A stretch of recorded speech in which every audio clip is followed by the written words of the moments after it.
Bom, voltamos aqui e eu já falei com vocês que quando você decide se associar a alguém para abrir uma empresa ou admitir esse sócio posteriormente em sua empresa que já está constituída, você precisa saber muito bem quem é essa pessoa, tá? Ninguém casa com qualquer um e quando casa que descobre depois que não é quem você estava esperando, o caminho é o divórcio, né? Então, quando você constitui uma empresa, do mesmo jeito que você não casa já pensando em se divorciar, você constitui uma empresa pensando em manter aquela relação com seus sócios enquanto essa empresa estiver ativa, né? Mas às vezes não acontece assim. Às vezes você só conhece aquele sócio com a convivência. Você só conhece a pessoa casada, você só conhece o sócio assim do mesmo jeito. Então, você entende que em determinado momento não é mais válido você continuar com aquela sociedade.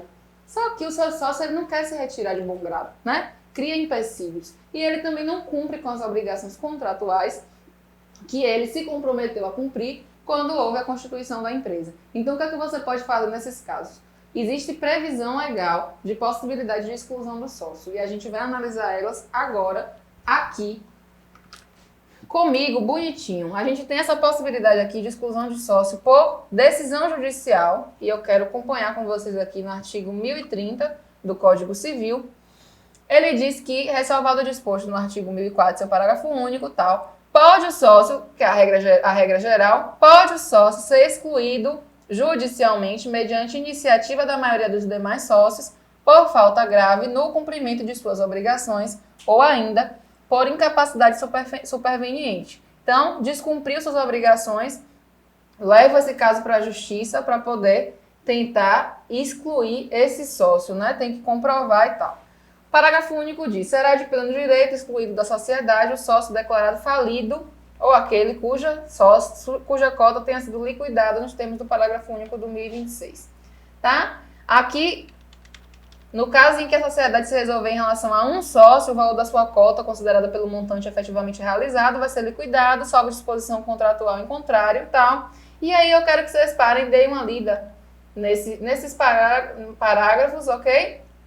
E nessas disposições do artigo, porque é importante, mas eu quero que você entenda que uma das possibilidades é de você excluir o sócio judicialmente. Como eu sei que vocês ficam curiosos, ficam indo e voltando, eu vou abrir aqui o 1004, porque ele fala, né, que ressalvado o disposto no 1004, pode o sócio ser excluído. O que é que diz o 1004, portanto? Os sócios, eles são obrigados, na forma e prazo previstos, a contribuições estabelecidas no contrato. E aquele que deixar de fazê-lo nos 30 dias seguintes ao da notificação pela sociedade, responderá perante essa pelo dano emergente da mora. Aí você verificar da mora, poderá a maioria dos sócios preferir a indenização. No caso assim, ó, nesse caso aqui, se ele não cumprir, ele pode o quê? Os sócios podem preferir a exclusão do sócio remisso, né? Ou eles podem querer o dano emergente aí, por conta dessa ausência de cumprimento da sua obrigação. Aí o código vai e diz, né, que ressalvado essa hipótese aqui, porque ele pode escolher o dano emergente, existe a possibilidade também de você excluir judicialmente esse sócio.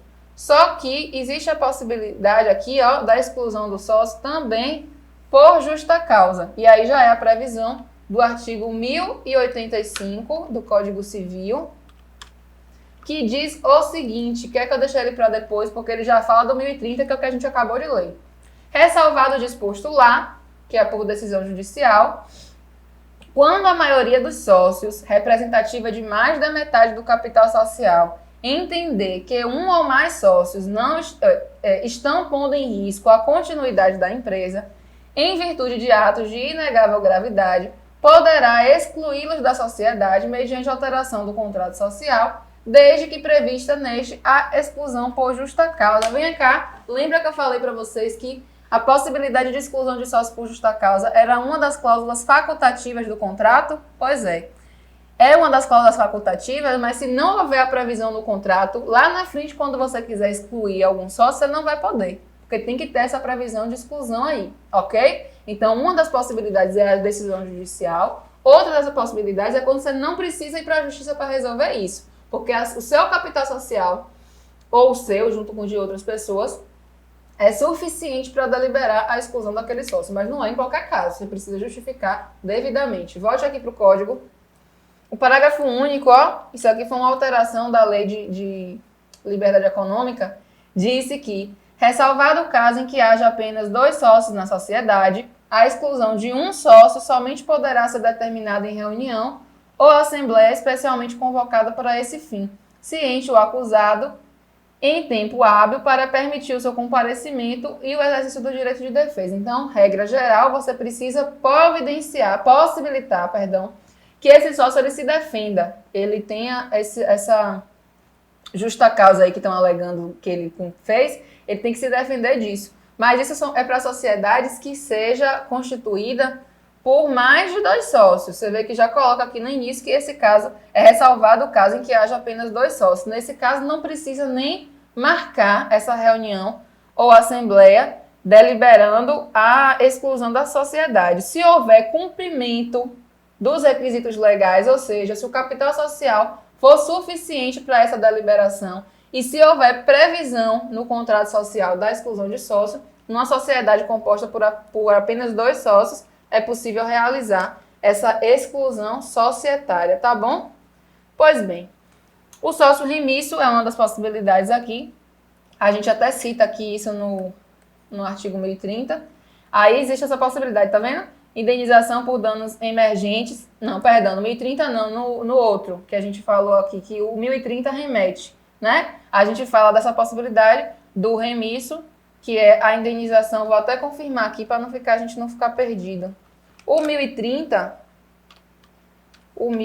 ó, ele remete, ou na maioria, não, aqui é o 1085. O 1030 remete ao 1004, pronto. Então, essa questão do sócio remisso está prevista lá no 1004, ok? Indenização, exclusão do sócio, redução da participação do montante já integralizado, está tudo relativo aqui ao sócio quando ele é remisso. Quando ele é falido, também existe a possibilidade de você excluir, porque senão o que é que esse sócio está fazendo ali para acrescentar, né, na vida saudável da empresa, ok? Se houver um sócio também que tiver a cota liquidada por iniciativa do credor, você também pode excluir ele da sociedade, já que as cotas dele foi penhorada, foi liquidada para cobrir uma dívida que não é da empresa, que é dele. Aí ele pode sair também.